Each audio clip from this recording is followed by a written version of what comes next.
Okay, here's an update on the 1998 DT466e in the International 4700.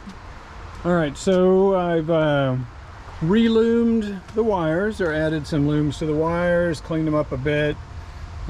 Still need to replace the fuel grommet on the high pressure line.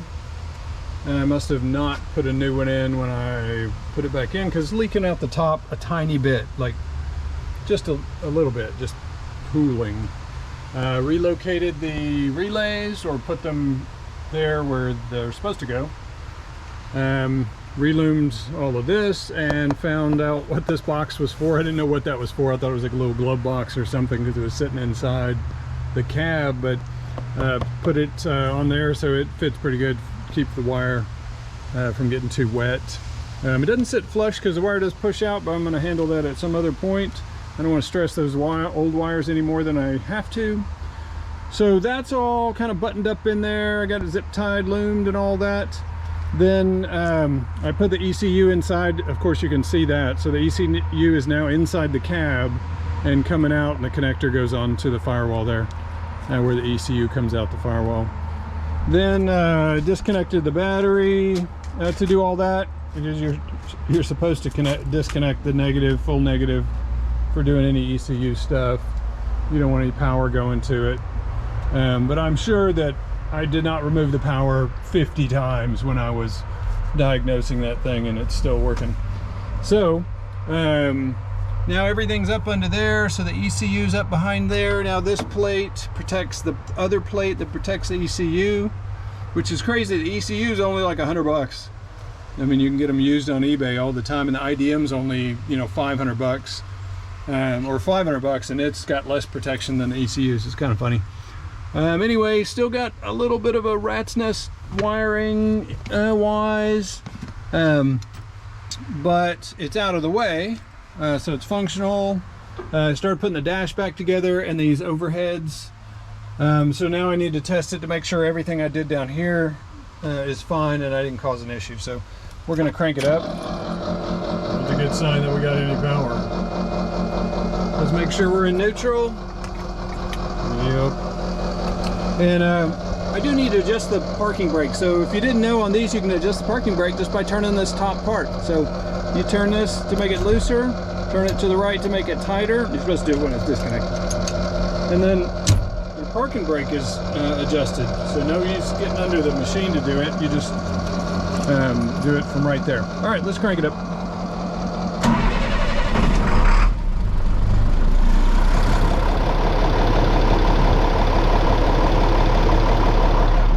Sounded smooth, but as you can see, oh, now the RPMs are working. I was about to say the RPMs aren't working, but they're working. So, yeah, they're working. It sounds good. Looks good.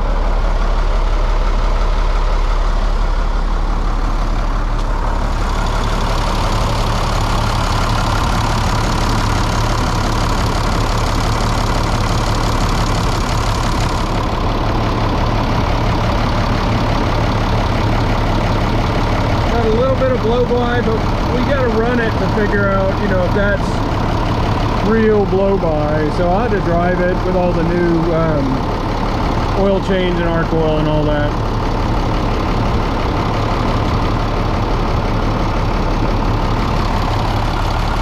Sounds good.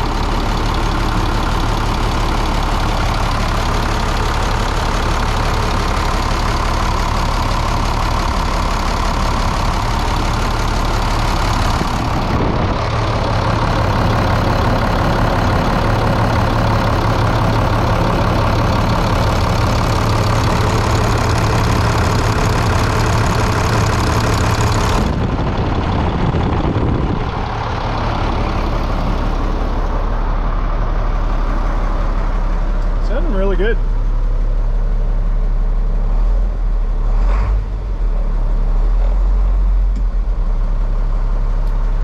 Still haven't really driven it, moved it around the yard and stuff.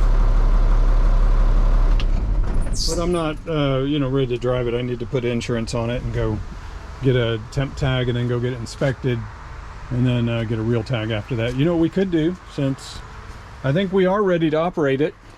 Let's cut the tag. Oh man, here we go. Cutting the tag, you ready? All right, now we can operate it. All set. Hey, horn works.